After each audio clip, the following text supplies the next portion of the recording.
Russian revolution. Romanov ഡൈനാസ്റ്റിയിൽപ്പെട്ട Nicholas two എന്ന tsar ചക്രവർത്തിയാണ് 1894 റഷ്യ ഭരിച്ചിരുന്നത്. സാർ എന്ന റഷ്യൻ വാക്ക് സീസർ എന്ന ലാറ്റിൻ വാക്കിൽ നിന്നും ഉണ്ടായതാണ്. And it signifies emperor. Nicholas ടുവും മറ്റ് രാജകുടുംബാംഗങ്ങളും ഒരു ലക്ഷറി ലൈഫ് സ്റ്റൈൽ ഫോളോ ചെയ്തിരുന്നപ്പോൾ അവിടുത്തെ കോമൺ പീപ്പിൾ പട്ടിണിയിലായിരുന്നു. അവിടുത്തെ കോമൺ പീപ്പിൾ മോസ്റ്റ്ലി വർക്കേഴ്സ് ആയിരുന്നു. 2 തരം വർക്കേഴ്സ് ആയിരുന്നു അവിടെ ഉണ്ടായിരുന്നത്. ഒന്ന് ഫാം വർക്കേഴ്സ്, അതായത് അവരെ പറഞ്ഞിരുന്ന പേരാണ് സർഫ് അല്ലെങ്കിൽ സ്ലീവ്. രണ്ടാമത് ഫാക്ടറി വർക്കേഴ്സ്. 1905 റൂസോ ജാപ്പനീസ് വാർ ഉണ്ടായി. ആ വാറിൽ ജയിച്ചത് ജപ്പാനായിരുന്നു. റഷ്യൻ സ്റ്റേറ്റ് തോറ്റതുകൊണ്ട് തന്നെ റഷ്യൻ സ്റ്റേറ്റ് ഇപ്പോൾ ഒരു വീക്ക് കണ്ടീഷനിലാണെന്ന് മനസ്സിലാക്കിയ അവിടുത്തെ ആൾക്കാർ ഗവൺമെൻറ്റിനെതിരെ ഒരു പ്രൊട്ടസ്റ്റ് നടത്തുന്നു. ഗവൺമെൻറ്റിന് ഒരു പെറ്റീഷൻ കൊടുക്കാൻ വേണ്ടി അവിടുത്തെ ആൾക്കാർ വളരെ പീസ്ഫുള്ളായിട്ട് ഒരു പ്രൊട്ടസ്റ്റ് നടത്തി 1905 ജനുവരി 22. പക്ഷേ ആർമി അവരെ ഫയർ ചെയ്തു. 1000ഓളം ആൾക്കാരാണ് അവിടെ മരിച്ചു വീണത്. ഈ ഇവൻ്റാണ് ബ്ലഡി സൺഡേ ഓഫ് 1905. അവിടുത്തെ ആൾക്കാർ അന്ന് ആവശ്യപ്പെട്ടിരുന്നത് representation in the national assembly ആയിരുന്നു. ആൾക്കാരെ ഒന്ന് സമാധാനിപ്പിക്കാനായി കിങ് അവരുടെ ആവശ്യം അംഗീകരിച്ചു. അധികം പവറൊന്നുമില്ലായിരുന്നെങ്കിലും ആൾക്കാർക്ക് ഇതൊരു വലിയ റിലീഫായിരുന്നു. 1914 ഫസ്റ്റ് വേൾഡ് വാർ നടന്നപ്പോൾ റഷ്യ ആ വാറിൽ പങ്കെടുത്തത് കൊണ്ട് തന്നെ റഷ്യയുടെ അവസ്ഥ വളരെ പരിതാപകരമായി. ആർമിയെ ഫണ്ട് ചെയ്യാൻ അവിടുത്തെ ഇൻഡസ്ട്രീസ് കൂടുതലായി റൺ ചെയ്യേണ്ടി വന്നു. ആൾക്കാരുടെ ജോലിഭാരം കൂടിയെങ്കിലും അവരുടെ ശമ്പളം വളരെ തുച്ഛമായിരുന്നു. ആൾക്കാർക്ക് കഴിക്കാൻ ഭക്ഷണം പോലും ഇല്ലാത്തൊരു കണ്ടീഷൻ അവിടെ വന്നു. വാറിൽ റഷ്യൻ ആർമി വീക്കായിരുന്നു. Also Russia was failing. ഇതെല്ലാം കണ്ട ആൾക്കാർ ഗവൺമെൻറ്റിനും രാജാവിനുമെതിരെ പ്രൊട്ടസ്റ്റ് നടത്തി. ഈ പ്രൊട്ടസ്റ്റ് ഒന്ന് നിർത്താൻ വേണ്ടിയിട്ട് നിക്കോളാസ് ടു അദ്ദേഹം തന്നെ ഇറങ്ങി ആർമിയെ ലീഡ് ചെയ്യുന്നു. ഒരു ആർമിയെ ലീഡ് ചെയ്യാനുള്ള കഴിവോ എക്സ്പീരിയൻസോ അദ്ദേഹത്തിനില്ലായിരുന്നു. ഒരു നെയിം സേക്കിന് വേണ്ടി മാത്രമായിരുന്നു അദ്ദേഹം ആർമിയെ ലീഡ് ചെയ്യാൻ പോയത്. നിക്കോളാസ് ടു വാറിന് പോയപ്പോൾ രാജ്യം ഭരിച്ചിരുന്നത് അദ്ദേഹത്തിൻ്റെ ഭാര്യയായ അലക്സാണ്ട്ര ആയിരുന്നു. അവരെ അഡ്മിനിസ്ട്രേഷന് സഹായിച്ചിരുന്നത് അവരുടെ ഒരു അടുത്ത സുഹൃത്തായ റാസ്പുട്ടിൻ എന്ന മോങ്ക് ആയിരുന്നു. And he is known as the monk behind Russian revolution. റാസ്പുട്ടിനോട് അവിടുത്തെ ആൾക്കാർക്ക് വെറുപ്പായിരുന്നു. റഷ്യൻ അഡ്മിനിസ്ട്രേഷനിൽ റാസ്പുട്ടിൻ്റെ അതിരുകടന്ന ഇടപെടൽ അവിടുത്തെ ആൾക്കാർക്ക് ഇഷ്ടപ്പെട്ടിരുന്നില്ല. അദ്ദേഹം എടുത്ത ഡിസിഷൻസ് എല്ലാം റഷ്യയുടെ നെഗറ്റീവിന് മാത്രമേ കാരണമായിട്ടുള്ളൂ എന്നാണ് അവിടുത്തെ ആൾക്കാർ വിശ്വസിച്ചിരുന്നത്. അതുകൊണ്ട് റഷ്യൻ അരിസ്റ്റോക്രാറ്റ്സും ബ്രിട്ടീഷ് ഏജൻസും ചേർന്ന് അദ്ദേഹത്തെ അസാസിനേറ്റ് ചെയ്തു. റഷ്യ വാറിൽ തോക്കാൻ കാരണം റാസ്പുട്ടിനാണെന്നാണ് ബ്രിട്ടീഷ് ഏജൻസ് വിശ്വസിച്ചിരുന്നത്. അതുകൊണ്ട് റഷ്യൻ അരിസ്റ്റോക്രാറ്റ്സിൻ്റെ കൂടെ അവരും ചേർന്നു. 1917 ഫെബ്രുവരി 23 വിമൻ ലീഡ് ചെയ്തുകൊണ്ട് ഒരു പ്രൊട്ടസ്റ്റ് നടന്നു റഷ്യയിൽ. The workers and students also join this movement. ഇതിനെ ചെറുക്കാനായി രാജാവ് തൻ്റെ ആർമിയെ അങ്ങോട്ട് അയച്ചു. പക്ഷേ ഈ ആർമിയും അവരോടൊപ്പം ചേരുകയാണ് ചെയ്തത്. അങ്ങനെ രാജാവിന് അദ്ദേഹത്തിൻ്റെ പവർ നഷ്ടപ്പെട്ടു. 300 വർഷമായി റഷ്യ ഭരിച്ചിരുന്ന റോമനോവ് ഡൈനാസ്റ്റിക്ക് അവരുടെ ഭരണം നഷ്ടമായി. This event is known as the February revolution of 1917. യഥാർത്ഥത്തിൽ ഇന്ത്യയൊക്കെ ഫോളോ ചെയ്യുന്ന ഗ്രിഗോറിയൻ കലണ്ടർ വെച്ച് നോക്കുകയാണെങ്കിൽ ഇത് നടന്നിരിക്കുന്നത് മാർച്ച് 8 പക്ഷേ റഷ്യ അന്ന് ഫോളോ ചെയ്തിരുന്നത് ജൂലിയൻ കലണ്ടർ ആയിരുന്നു. ആൻഡ് ജൂലിയൻ കലണ്ടറിൽ ഇത് ഫെബ്രുവരി 23 നടന്നിരിക്കുന്നത്. അതുകൊണ്ടാണ് ഇത് ഫെബ്രുവരി റവല്യൂഷൻ എന്നറിയപ്പെടുന്നത്. And this was the start of Russian revolution. The power was taken from king and given to masses. ഇപ്പോൾ പവർ അവിടുത്തെ നാഷണൽ അസംബ്ലിയുടെ കയ്യിലായിരുന്നു.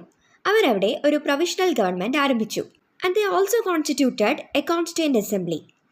അതിൻ്റെ മെമ്പേഴ്സ് കൂടുതലും റൈറ്റ് വിങ് ആയിരുന്നു. And they were the elites of national assembly. മറ്റൊരു വിഭാഗം ആൾക്കാർ അവിടെ ഉയർന്നു വന്നു.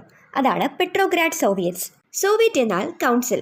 വർക്കേഴ്സിൻ്റെയും സോൾജേഴ്സിൻ്റെയും എല്ലാം റെപ്രസെൻറ്റേറ്റീവ്സ് അടങ്ങുന്ന ഒരു കൗൺസിലായിരുന്നു അത്. പെട്രോഗ്രാഡ് എന്നത് ഇപ്പോഴത്തെ സെൻറ്റ് പീറ്റേഴ്സ്ബർഗ് ആണ്, ദി ക്യാപിറ്റൽ ഓഫ് റഷ്യ. അപ്പോൾ പെട്രോഗ്രാഡ് സോവിയറ്റ്സ് എന്ന് പറയുന്നത് പെട്രോഗ്രാഡ് എന്ന സ്ഥലത്തുള്ള ഈ സോൾജേഴ്സിൻ്റെയും വർക്കേഴ്സിൻ്റെയും ഒക്കെ റെപ്രസെൻറ്റേറ്റീവ്സ് അടങ്ങുന്ന ഒരു കൗൺസിലാണ്. ഈ പെട്രോഗ്രാഡ് സോവിയറ്റ്സിൽ 2 പാർട്ടിയുടെ മെമ്പേഴ്സ് ഉണ്ടായിരുന്നു. അതായത് റഷ്യൻ സോഷ്യലിസ്റ്റ് റവല്യൂഷണറി പാർട്ടി എന്ന പാർട്ടിയുടെയും മെൻഷെവിക് പാർട്ടി എന്ന മറ്റൊരു പാർട്ടിയുടെയും. ഈ 2 പാർട്ടികൾക്കും ലെഫ്റ്റ് വിങ് ഐഡിയാസ് ആയിരുന്നു ഉണ്ടായിരുന്നത്. ഒരുപാട് കാലം മുമ്പ് റഷ്യയിൽ മറ്റൊരു പാർട്ടി ഉണ്ടായിരുന്നു, Russian social democratic labour party എന്ന പാർട്ടി. ആ പാർട്ടി 2ആയിട്ട് സെപ്പറേറ്റ് ചെയ്തു. അതാണ് മെൽഷെവിക്സും ബോൾഷെവിക്സും. അവരുടെ പേരുകളിൽ ഒരു ഐറണി ഉണ്ടായിരുന്നു. അതായത് ബോൾഷെവിക് എന്ന പദത്തിൻ്റെ അർത്ഥം മെജോറിറ്റി എന്നാണ്. പക്ഷേ മൈനോറിറ്റി, അതായത് കുറച്ച് മെമ്പേഴ്സ് മാത്രമേ ആ പാർട്ടിയിൽ ഉണ്ടായിരുന്നുള്ളൂ. ആൻഡ് മെൻഷെവിക് എന്നതിനർത്ഥം മൈനോറിറ്റിയാണ്. പക്ഷേ ആ പാർട്ടിയിൽ ഒരുപാട് ആൾക്കാരുണ്ടായിരുന്നു. ആൻഡ് ദേ വേറെ മെജോറിറ്റി. അപ്പോൾ റഷ്യയിൽ ഇപ്പോൾ ഒരു ഡ്യുവൽ പവർ അഥവാ ഡ്യുവൽ ഗവേണൻസ് ആണ്. അതായത് അവിടുത്തെ അതോറിറ്റി എന്ന് പറയുന്നത് ഈ പ്രൊവിഷണൽ ഗവൺമെൻറ്റിൻ്റെ കയ്യിലും, എന്നാൽ പോപ്പുലേഷനെയും അവിടുത്തെ മിലിറ്ററിയും ഇൻഫ്ലുവൻസ് ചെയ്തിരുന്നത് ഈ പെട്രോഗ്രാഡ് സോവിയറ്റ്സ് ആണ്. പക്ഷേ വേൾഡ് വാർ 1 നിന്നും റഷ്യ പിന്മാറുന്നില്ല എന്ന തീരുമാനം അവർ രണ്ടുപേരും ഒരുമിച്ചെടുത്തു. കാരണം അവർ ബ്രിട്ടനും ഫ്രാൻസിനും പ്രോമിസ് നൽകിയിരുന്നു. അന്ന് ബോൾഷെവിക് പാർട്ടിയിലെ ലെനിൻ ഉണ്ടായിരുന്നത് സ്വിറ്റ്സർലാൻഡിലാണ്.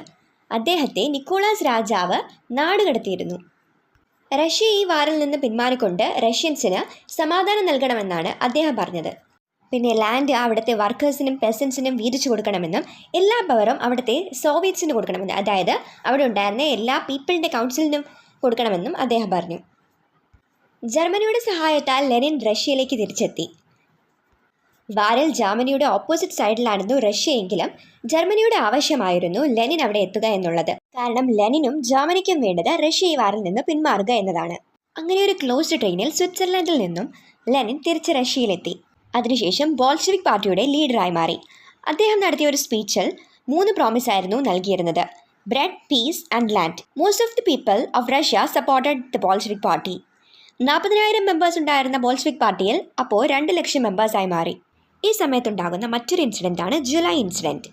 അതായത് ഓസ്ട്രിയ ഹംഗറി ബോർഡറിൽ റഷ്യൻ ആർമിക്ക് തിരിച്ചടി നേരിടേണ്ടി വന്നു. അതുകൊണ്ട് റഷ്യൻ ആർമി വാറിൽ നിന്നും പിന്മാറിക്കൊണ്ട് ഗവൺമെൻറ്റിനെതിരെ ഒരു പ്രൊട്ടസ്റ്റ് നടത്തി. ബോൾഷെവിക് പാർട്ടിയുടെ സപ്പോർട്ടും ഉണ്ടായിരുന്നു.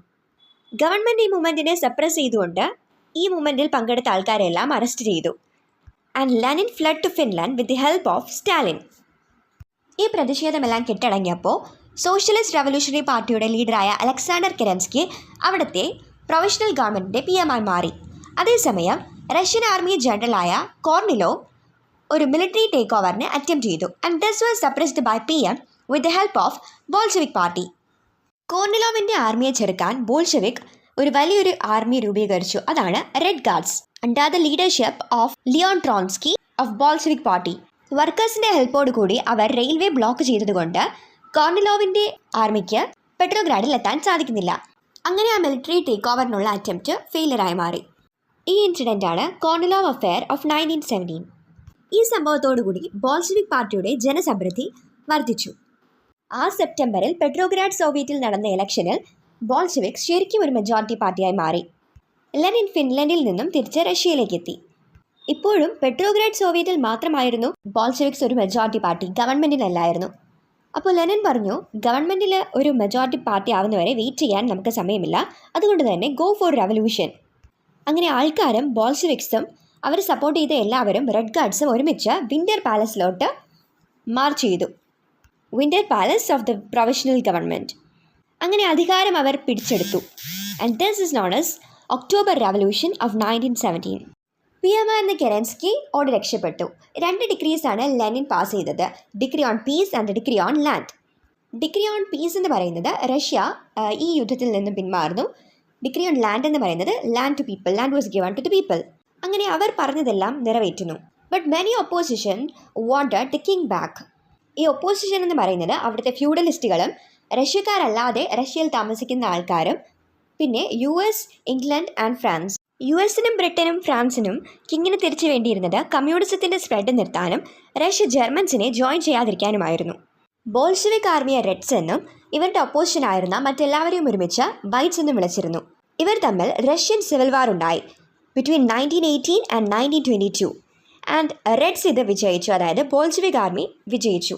അങ്ങനെ 1922-23 ടൈമിൽ പുതിയൊരു രാജ്യം അവിടെ ഉണ്ടായി, യൂണിയൻ ഓഫ് സോവിയറ്റ്. 1924 അവർക്ക് സ്വന്തമായി കോൺസ്റ്റിറ്റ്യൂഷൻ ലഭിച്ചു. ഈ എല്ലാ ഇവൻസിനെയും ഒരുമിച്ചാണ് നമ്മൾ റഷ്യൻ റവല്യൂഷൻ എന്ന് വിളിക്കുന്നത്. അവർ പ്രോമിസ് ചെയ്തിരുന്ന എല്ലാം അവർ ആൾക്കാർക്ക് കൊടുത്തു, അതായത് land, bread and peace, also voting rights to women. And the only demon it was